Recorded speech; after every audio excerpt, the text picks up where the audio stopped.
The galaxy had always been a place of endless wonder, but also relentless danger. Stars were born and died in silent explosions. Planets drifted in lonely orbits, and civilizations rose and fell in the blink of a cosmic eye. I, a human explorer named Eric Vey, had always been fascinated by the unknown, an incurable wanderer whose curiosity had taken me to the outermost edges of our galaxy. But nothing in my experience had prepared me for the encounter that would alter the course of humanity itself. It began in the void near Epsilon Lyrae, a sector of space shunned by travelers due to mysterious gravitational anomalies. I was piloting the Starbound Falcon, a ship designed for both speed and resilience, when I detected an unusual signal. It wasn't a distress call, nor a standard transmission. Its rhythm and frequency felt intelligent, almost beckoning. My instincts screamed caution, but my curiosity was far stronger.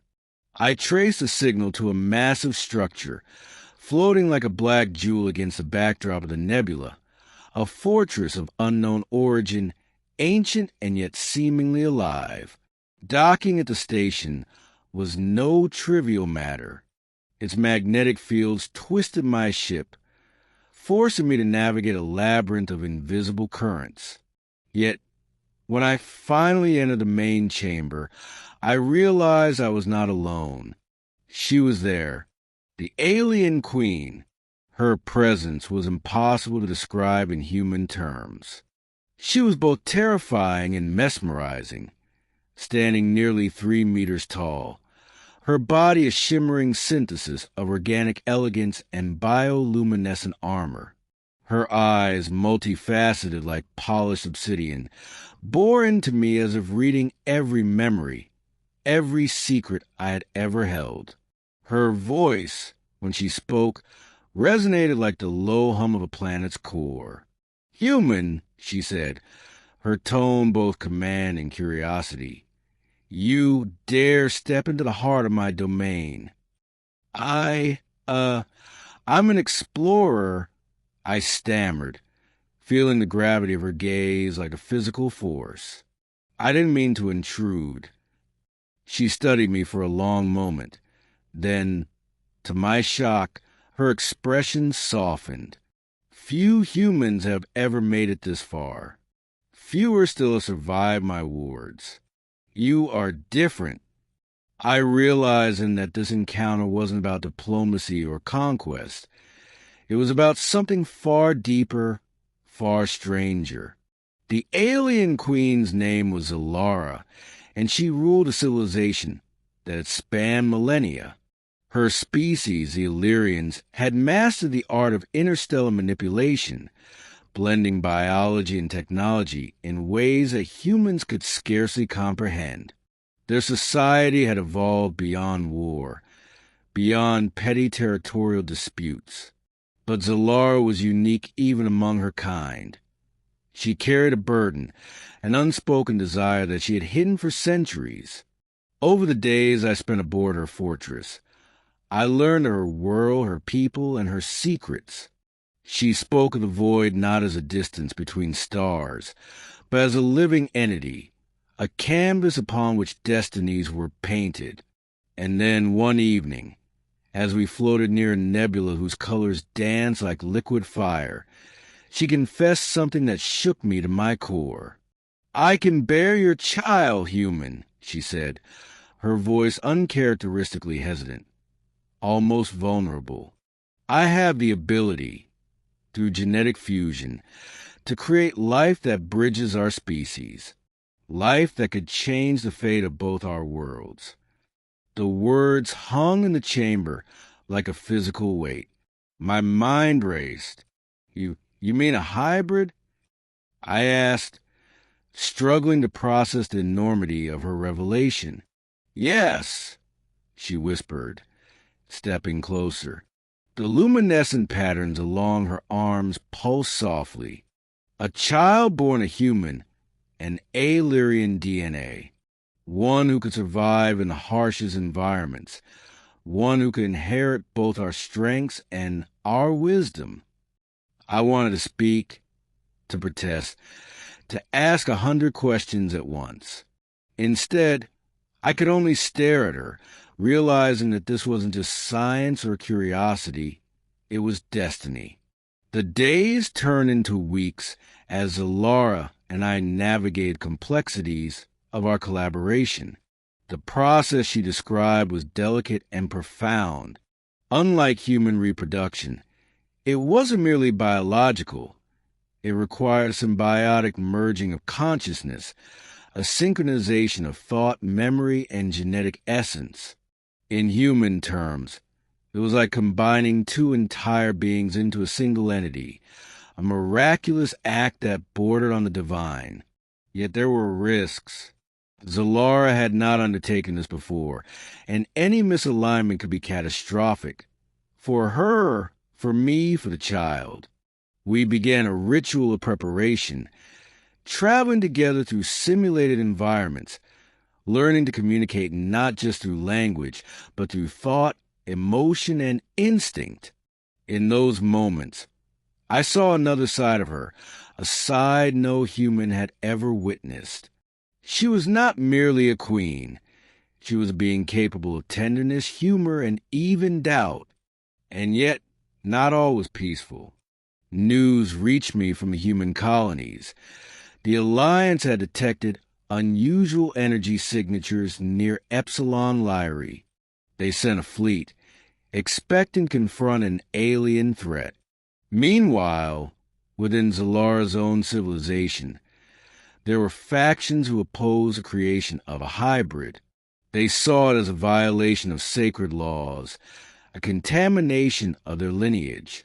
We were caught between two worlds, each demanding allegiance, each threatening annihilation if we failed. The first attempt at fusion was a quiet, tense affair. Zalara and I entered the Chamber of Origins, a biotechnological sanctuary where life could be sculpted at the molecular level. As our consciousnesses intertwined, I felt an overwhelming wave of connection, as though every fiber of my being was simultaneously my own and hers. Memories, sensations, fears, and desires mingled, forming a tapestry of shared existence. But the process faltered. A surge of energy knocked us apart, and I awoke gasping in the chamber, my body bruised by the psychic backlash. Zalara was beside me, her expression unreadable. "We must be patient," she said softly. "Rushing could destroy everything, including me." I nodded, realizing that this was not just about science. It was about trust, understanding, and sacrifice. Over the following weeks, we honed the process, refining synchronization techniques, and building protective mechanisms against psychic feedback. Slowly, the connection became more stable, more harmonious. And then, finally, it worked. The moment the fusion succeeded was unlike anything I had ever experienced. There was no pain, only an overwhelming sense of unity. I could feel the life taking shape, a consciousness that was both human and Illyrian, both mine and Zalara's.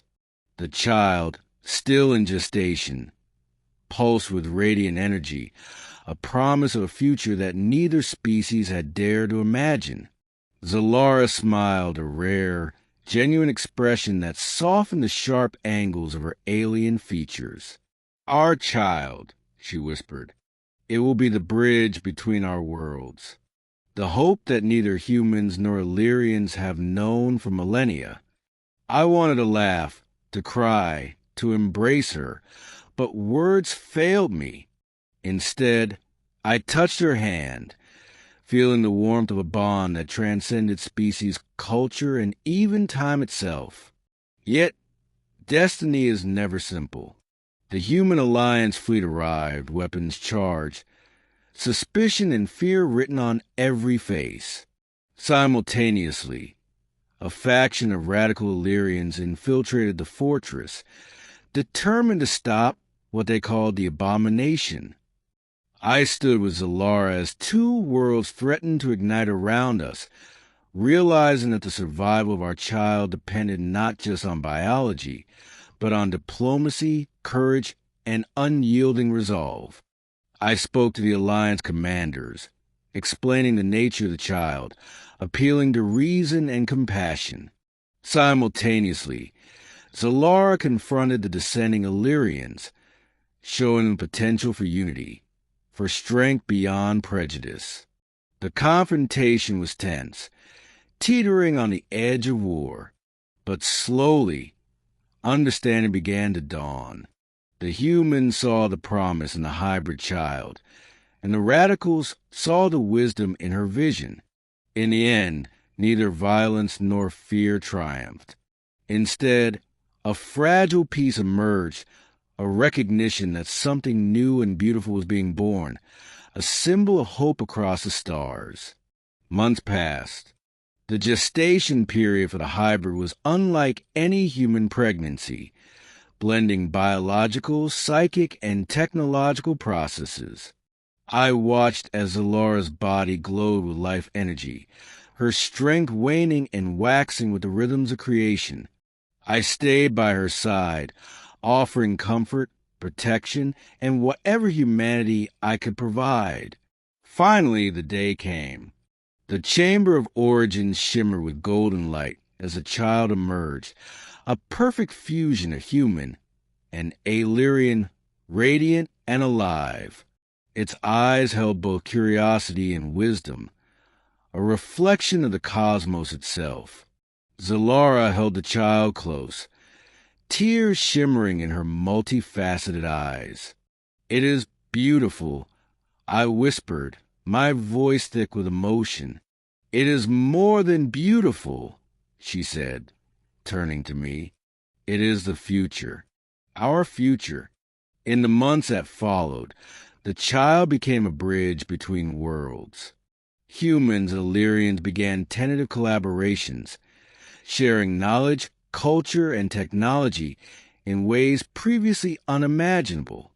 Zalara's vision had become reality, a universe where fear and suspicion were replaced with understanding and shared purpose. And through it all, I remained by her side, not merely as companion, but as a partner bound together by love, respect, and the extraordinary child we had brought into existence. The galaxy had always been vast, dangerous, and lonely, but in the presence of Zalara and with our child, it became a place of wonder, hope, and infinite possibility. The stars no longer seemed distant. They were home. And so, across the void, amidst the endless dance of nebulae and dying suns, I learned a truth that no human history book could have taught me, that love, courage, and unity could transcend even the boundaries of species and stars. That sometimes the most extraordinary journeys were not measured in light years, but in the bonds forged between beings willing to reach beyond fear and embrace the unknown. "I can bear your child, human," Zalara had said that first night, and in doing so, she had changed the galaxy forever.